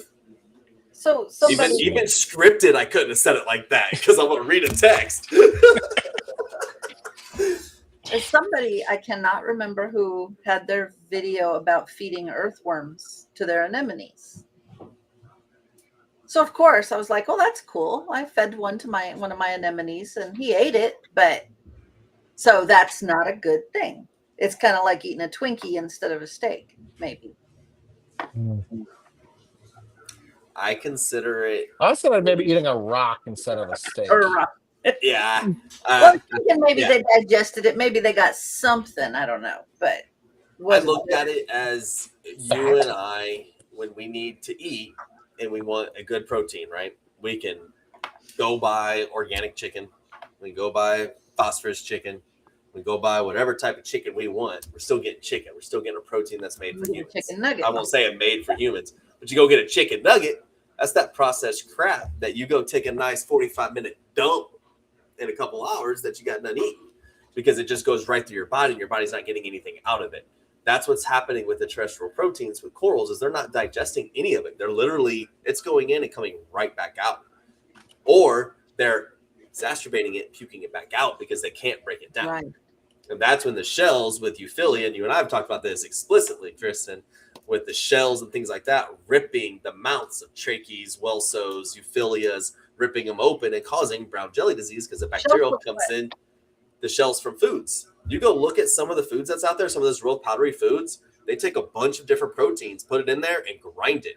They don't take the shells out, the casings, or any of that type of stuff. So you still have hard material in there. And then they digest it back up and it rips their lips, it rips their tissues, and it causes brown jelly. Wow. One of the number one things that everyone says when you start doing research on brown jelly, when did it happen? 90% of the people will tell you 72 hours after they fed their corals. Wow. Mhm. So, now this isn't protein, but let me ask another feeding question since that was the topic. Go for it. So I have heard like people will say they put romaine lettuce in the tanks, you know, to feed the fish instead of say nori or something. But I always question, I'm like, they're not eating romaine lettuce in the wild. So romaine lettuce is a freshwater trick. Romaine lettuce is very close to Amazon swords and some of the Amazon plants when you start looking at the leaf structure and the protein that's inside of the lettuce. It's very close to those. So when you start looking at catfish, turtles, suckerfish in the freshwater world, we've always used romaine lettuce as a supplement before they came out with those algae wafers. That's an old school trick from the early 90s that we did. Tangs eat it because it's green. Mhm. However, there is very little nutritional value in it at all. So I would definitely recommend nori. And here's where Tristan's going to tell me to shut up, Will. But here's where we go into this whole conversation. Nori for saltwater is not nori from an Asian market. Okay. If you go buy from Two Little Fishies or San Andreas or San Francisco Bay, I see your face, Tristan. What you go buy from them is fresh nori, fresh seaweed. It's got nothing sprayed for preservatives. That's the difference. When you go to an Asian market to make it human grade so they can keep it on a shelf for more than 72 hours, it has to have a preservative additive. That is the difference. What preservative additive is in the ocean? What of that breaks down naturally? Nothing. Oh, wait, it's phosphate. It breaks down into phosphate. I thought you were going to say, what do they spray it with? I was going to say phosphate. It's a phosphate spray that they spray with. That's the number one preservative that we use for food right now. So I agree with you, right? It is But the not cost, one that when you have find. thousands of them, makes it a big difference. Yeah. Sure. So what we started doing is actually some of the best foods that you can feed some of your tangs are some of the hard to get algae, right? Like the red dragon algae, atomic broccoli. What's it? Hamidia, Hamidia grape is great. caulerpa. Yep. If you have a fuse or a tank that you want to dump, a little bit of skim maid in every once in a while to grow that stuff naturally, why buy it? I have Just grab some and grow it. I have a 15-gallon raceway that I'm working on growing. That I think it's it's a grape caulerpa, and my tank, I think it is like Skittles. They just love it. Yeah, they Absolutely. love it. I grow grape caulerpa in every one of my sumps, and once a week I'll grab a handful and just drop it in my tank. I say handful, I mean probably a golf ball size handful and drop it in my tank because I got 3 tanks, and as long as it doesn't get stuck into a crevice, I let it go. When I see it get stuck, I hit it with turkey baster immediately because that stuff will root quickly. Well, that's Just what so I you tell know. you what. As much as my tanks will eat, I try to get it to root in there, but they won't let Okay. it. Shove But it I down in the can rocks. pick up this size. Like I'll take a big old 32-ounce cup, and I'll just because I have it growing, and the rocks that I got were from a guy that dove in Florida, and if 20 years worth of this stuff growing in the overflow. I can't begin to get it out. So I just pull as much as I can out and it refills magically. And Yep. Now No, so, there's one that you can get at the Asian market, a type of seaweed that isn't sprayed, but it has a very short expiration date, and it's not roasted, and it's not salted, and it yep, smells like fish. yep, And that one you can get pretty easily most places, because they intend for you to do all that stuff yourself, right? And we get that by in bulk to feed our tangs over here, as a treat, because if we have algae, they should be eating algae and not seaweed mhm. that I put in there. right. So yeah, that I needs to I get to work. honestly I don't put seaweed in. I feed very well with the Fish Enhance, which has got seaweed extract in it and stuff like that. Yeah, I feed my fish a very good blend. I mean, I My use fish a are good fat. blend of frozen foods. I use Reef Frenzy from LRS. It's got seaweed sheets in it, little small little flakes of it. I feed that. I feed it with Herbivore Frenzy. It's my food. You know, That's what I use. in our fish systems, when we get new fish in from the wild, what we'll do a lot of the times is that we'll take a little handful of that dragon macroalgae, the red dragon Yep. algae, and we'll put that in the tanks with them. And it's funny, like they might not eat pellets, they might not eat brine, they might not eat anything, but they will peck at that algae because it's alive and because it's probably something they've seen before and know that it tastes good. It's not dead, it's not dried, it's not on a clip, it's just floating around. And that stuff holds together really well so it doesn't like break apart or Yes. anything like that. And that's been our secret to getting a lot of fish that don't want to eat, is putting some of that live in there. And so it's become a staple here for us to keep it growing as much as possible because we go through it, we go through Yeah. it. And it doesn't break down and become nasty in your fish systems and just causes more algae problems. Yeah. So I that's kind of our big thing. that's the other thing is if you're gonna feed seaweed 10 minutes, if they don't eat it in 10 minutes, 15 minutes, take it out. I mean, I think most packages say what 2 hours, Yeah. something like that. I'd have to get up Smells and like walk over dead and look at one of snail. them. Smells like dead snail when you take it. That's the worst smell ever. What's this one say? This one obviously doesn't have it on there. The first one I grabbed.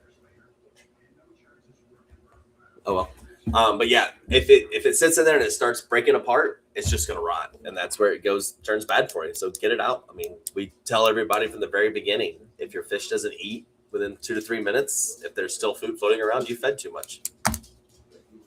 You know what else I've gotten into telling my customers is one of the most fun things you could do is watch your fish eat, right? Mm-hmm. So what you should do is mix up some food and like say you're feeding them brine or whatever, and you use the turkey baster and you feed, but then you watch them eat, right? And then the minute you put a squirt of that brine in there and they stop eating, that's it, you're done. You might still have a cup. Now, most people take this cup and they just go, oh, it's just what's left over. And that's bad. No, you stop when they stop. They don't actually require that much, food. I think their tummies are only like double their eye size or something like that. Take both their eyes, put them together. That's the size of their belly. Right. Wow. So, And take a pellet. If you've ever had a tang, prime example. Give him 3 pellets and look at him in 5 minutes. His belly's this big. yep. What So happens to people, us if we eat starch all day long? Same smells thing to well. your fish. Yeah. So I tell people like they eat a lot less than you think, and that's why they can go for so long. And then, like I tell people all the time too, like when you walk up to your tank and they're associating you with food, they're gonna poop. I think fish Yeah. have like the most inefficient like stomachs ever. So like you shouldn't be afraid to feed them, especially if you see they just take a massive dump, like, oh, I'll give you some more food. And you thought I was gonna feed you again, right? But at the same time, they don't really require that much food. Like you can really turn it down. Like I've yet to see many systems that require more than one turn on an automatic fish feeder, more than a pinch, a teaspoon of food to feed everybody, you know. Be quiet. Uh, I still feed most of my tanks with 1 or 2 cubes max. But when I'm seeing some people feeding their fish and they have like a little cup and they're just completely full of pellets. And so I'm like, or like 5 different types of food. I'm like, dude, how you feeding for like the month, or is this like a buffet? Is this Thanksgiving? Is this fish Thanksgiving? Did I miss something? Is this fishing? Yeah. I'm like, I'm like, are you fatting them up to cook them or what? Dude, that is like 10 times too much food. Yeah. And that's that right there goes into, I know you and I talked about this before we got on, Kara. The number one problem that most people have is they overfeed. They overfeed their fish, they overfeed their corals, they overfeed everything. And Tristan, I know you know this, but fish love to eat. I mean, fish would be happier if we fed them 5 times a day. They would be so much happier if we gave them 2 pieces of brine shrimp 5 times a day than us giving them 10 at night. They'd be so much happier. But us, we don't feed right. We feed 200 for one feeding instead of 2. Well, I have realized many things in this, but I do know that I'm still overfeeding my fish. Well, I will say this, and this is a personal thing. Us brands, we put these little things on the bottles called directions. And we do this because almost every product that's released by any brand has gone through 10 to 15 years of R&D before it comes out. This is what your tank needs. This is what your tank is going to use on the directions and not screw it up. Look at fish food. I can't even think of my pellets I use right now. Life Nutrition, New Life Spectrum fish pellets. You read their directions. It tells you feed what the fish can consume in 2 to 3 minutes. But if you 2 to 3 times a day. If you put some in there and they don't all eat it and it falls to the bottom, you've overfed because they didn't consume them. Well, yeah, but how many people are going to go in there and suction them all out? But what I'm getting at, though, is you overfed them. So don't feed them again. If you're going to feed correctly and you're going to feed 2 to 3 times a day, it's 1 to 2 pellets. Oh, they both ate it. 1 to 2 pellets. They both ate it. 1 to 2 pellets. They both ate it. 1 to 2 pellets. Oh, it hit the rock. I'm done. At lunch, when I come home for lunch, 1 to 2 pellets. That's the correct way to feed, and that's what the directions are telling you. However, we're lazy. We're Americans. We're lazy. We want to feed now. Yes. It's almost impossible to get a nutrient issue from food if you're feeding correctly. Exactly. Because ideally, every piece of food that you feed should be eaten and turned into poop, which is one of the lowest forms of getting ready to be removed out of the system in the nitrogen cycle. See, the second part of what you said needed to be in all caps, if you're feeding correctly. And how many people feed correctly? Maybe you. Maybe 1 in 5. Yeah. Oh, no. Maybe 1 in 500. Yeah. I mean, you and I talk to a lot of people, Tristan. Yeah. How many people actually eat a 5-ounce steak or a 5-ounce piece of chicken? Yeah. That's what we're supposed to eat as a human, as your whole entire protein for a day. Nobody does it. But who else is gonna eat the rest of the porterhouse? Exactly. Who else is gonna eat the rest of that $50 steak? So it's the same thing with our fish. You've got to be smart. You've got to be strategic in the way you do it, and that's why we put these directions on here. And I get called all the time. I've been called by Tristan. Hey, are these right? Why when I print it and put it on a label if it's wrong? However, you and I don't know you're past that much, Miss Cara, so I can't say you. Tristan and I have grabbed hundreds of products that if you follow the directions, it wipes out your tank. Mm-hmm. It will cause issues. Oh, yeah. But that's because the way they put it on a bottle was built for something else. We're using it for something different. Mm-hmm. And it's a misconception in the industry. It truly is. Yeah, I'm reading the instructions and some of them say like 1 mil for 50 gallons. I'm like, what? That doesn't seem right. That's wrong. It's like should be, Oh, you just called me out on my own hands. I thought it was 1 mil per 25. I was like, wait a second. Right? It's just like man, that's all it needs. That's all it needs. And I've learned both ways. When I don't listen to the instructions, bad things happen. And then I listen to the instructions and nothing happens, and all the calls happen. I'm like, okay, I'll do the instructions now. He But might know what he's again, talking like about. you and I said, it's changed a lot in this industry, and a lot of YouTubers, influencers, people trying to do this are giving misinformation by telling you something different than what's on the bottle. Yeah. I mean, fluconazole is a prime example. How many of us actually follow the directions for fluconazole? Mm, Wait, fluconazole is a human medicine. yeah. Why are we putting it in a reef tank? I Actually, mean, I gave yes. fluconazole to my dog for paid good money to to the dog doctor, okay, for them to prescribe me 100 milligram pills of fluconazole that I had to cut in half. I'm like, bruh, I have it right here. I can do this. I have a Breaking Bad lab 10 feet away from me. I can measure 50 mil. Like, come on, man. I just paid good money for you to give me the same crap I feed my fish. My Yep. dog would have been happy already. Yep. All right. So, Tristan, I'm writing these blogs every week. They're coming out every week, starting last week. Well, they've been coming out Okay. every week for 2 months now. This academy is really just to break down that blog and simplify. And basically, the goal is for me to be able to give content to stores like you for training your reps to help sell to customers. That's That's my fair. end goal with this, is not salesy. This one turned salesy because of, yeah, it got way off script in the beginning. But not salesy, more informational, more teaching, more academy type style, and giving the education to the end users and bringing on someone like Miss Cara, not like you. I'll bring on stores every once in a while, but someone like her to be able to ask those questions that, hey, I didn't realize that powder is binding agent. Yeah. So if you get a powdered food, you're buying mostly starch. But most people don't know that. So an end user like her, she'd never know that. You and I know it because we hear it all the time.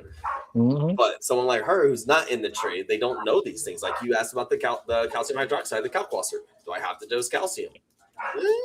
Yeah, but not as much. But you might dose more depending on what happens. Someone, she will never know, and that's the whole goal behind this. Is I want to go more on the educational side and training the newbies and trying to get rid of a lot of the misconceptions that are going on. I mean, this is reefing for I don't know what millennium Gen Z reefers they are. Like the folks that are growing up with so much tech that, Petco out of the box all in ones have little controllers and apps now to turn on the lights, turn off the lights, and go into food mode. I've seen that. It's Yep. crazy. Mini little, Petco Apex Light, on these 10-gallon systems. And they don't really know. They don't know what a coral's color is supposed to look like, what it's supposed to grow like. And it's hard to explain to them why can they get so much stuff that they see on Facebook and the Instagram and the YouTube, and it can be frustrating as a store, as a business. We deal with these customers that have all this information at their hand, but they're looking for the opinions that matches what they desire. Yes. So Yep. if I don't like to change water, I'm gonna find the guy who said it's okay not to, That's right. Yep. because I have somebody to blame, right? If I end up having to change some water one day. So I tell people all the time, like, just stick with one sensei. Find someone whose success you want to emulate. Befriend them. This is about making friends. This is how all of us reef nerds Yep. make friends. Okay. We only talk to other fish people, and as soon as we start talking about our fish tanks to some non-fish person, they go like, "What's wrong with you?" You They're know, like, what are you talking yeah, about? like, what are you talking about? I don't care what your alkalinity is. Like, what's wrong with you? But yeah, so find someone that you can to nerd out with, and you guys take that journey together. These new generation of reefers, I think they have a lot of information because the internet has a lot of information, good and bad. People got away from forums because everybody on a forum with an opinion and a keyboard had an opinion, right? and they got good and bad information. Now people with different mediums, video, blogs, podcasts, are getting different things. I say if you're going to do this, choose a sensei, choose a program, and then stick with it, right? Because what you're doing is emulating someone else's results and they have proof. If Yep. someone hasn't offered you proof of their opinion, I don't think their opinion is worth anything, right? Like I tell people when I come here all the time, I can tell you that most lights will grow corals and that you don't need that $5,000 piece of equipment to do this one thing you can do with your hands. You know, these little things that the good Lord gave you. Um, I tell them all the time, like, yeah, I know, because you know what? If I don't grow coral, I don't get to eat. Okay, my clownfish doesn't eat, my dog doesn't eat, and I like to eat. I'm fat. This is important to me, right? So, so this is like one of those things where trust the people who has a stake in the game, you know, Yeah. not trying to take your money, but that has a stake in the game, you Yeah. know, and those are the guys, those are the people who know what they're doing because they've done all the things, Yep. and you know, that's all I got to That's say about that. I say that's one of the reasons you and I clicked really quick is because you bringing up so much old crap from old days. And you're like, oh God, this new kid knows this crap. Where'd this guy? And he really started going into the differences between old stuff to new stuff and what you were trying to do to make a difference. Absolutely, The dog is going absolutely. crazy. We've been on Dog, here dog way wants to too join the long. live stream. All He's right. got another bride. No, I'm Tristan. I'm glad you came on because, like I said, I want to figure out how to do these academies. I just got to figure it out. I've got to turn the chat off for at least the 15 minutes. I mean, do you think 10 or 15 minutes on these videos is good? I mean, what do you think? Yeah, 4 to I 8 mean, minutes for a quick lesson, and then go into this because Yeah. I really want to do 10 minutes of screw around time, get people on the live, and then 4 to 10 minutes of just boom, focus topic, and then go on. And I mean, if it's better to have 3 or 4 people on, I'm fine with doing that. What do you think? yeah. I I mean, want to. I think it's really great. Like if you cover the core, right, the core stuff in 10 minutes or so, right, and then 10 15 minutes you cover the core, and then now that the core has been covered, you open up the chat to questions, you know, Yep. and maybe have somebody in the chat kind of picking out some of the best questions, right?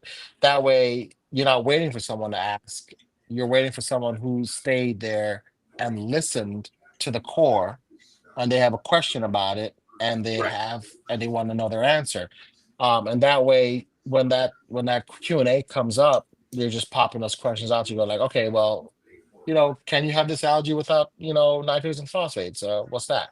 You know, you know, do I have to dose calcium if I have calcium hydroxide? You know, whatever, you know, stuff like that. Because now it becomes, and I'm answering your question right then and there, Yeah. instead of waiting for someone to come up with a question, or someone that had just joined 5 minutes ago going like, what's this about again? Yeah. And I guess my next. So the other thing I'm going to do with this is on Thursdays we're going to drop long form YouTube content from this. I want to take and cut out the core content and make it a training episode to go on YouTube, obviously. But it's where do I put that in? Do I just do it right at the beginning? 7 o'clock, boom, let's go right into the core. Not even look at chat, not even look at anything. Go right into it at 7 o'clock, and then afterwards open it up, um or do I do the 5 to 10 minute first? I say start it about like 2 or 3 minutes after, because from what I know, I want to say a lot of the Facebook notifications take about like 3 to 5 minutes to really get populated out there. And Yep. then you got to figure 2 minutes for people to click the link and jump in.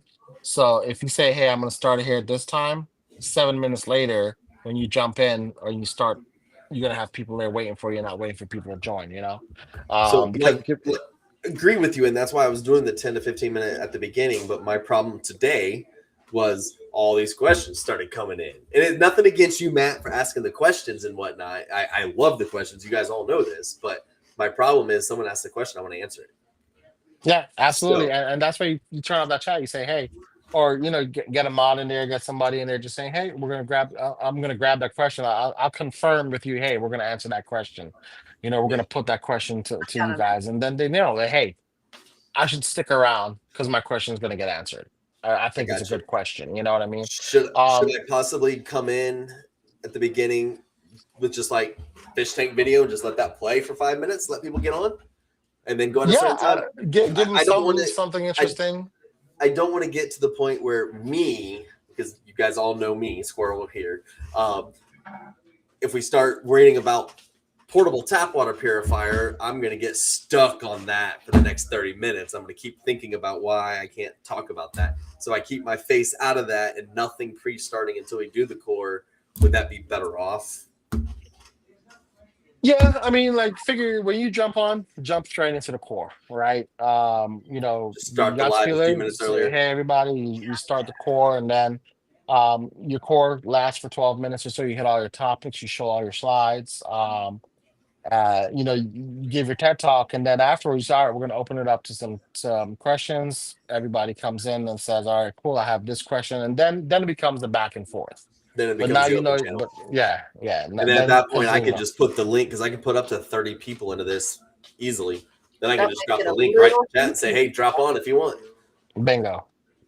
that Right, might get a bingo. little hard to not moderate. What was that? No, moderation's pretty easy, as you just saw. No, I mean, if you have 30 people all trying to talk, No, I was just saying. I mean, yeah, I would let them in one at a time because it yeah. gives me your name, it gives me all that, and I can let them Well, in and out. that might be a good thing right there, is to let one person in, let them talk, but keep it to like 2 to 3 minutes per Okay. person. Let them ask. Okay, you had a good question. Come in, talk, and then Ooh. 3 minutes. That's a good idea because I could rip every single one of those into TikTok Yes, videos you could. and other short content to use. Yeah. I mean, pop a timer on the screen. You Yes. know, Three. yeah, You got your 3 you minutes. get you get 3 minutes. I could do that. I could pop up a fourth screen right here and say, "Here we go. Here's your 3 minute."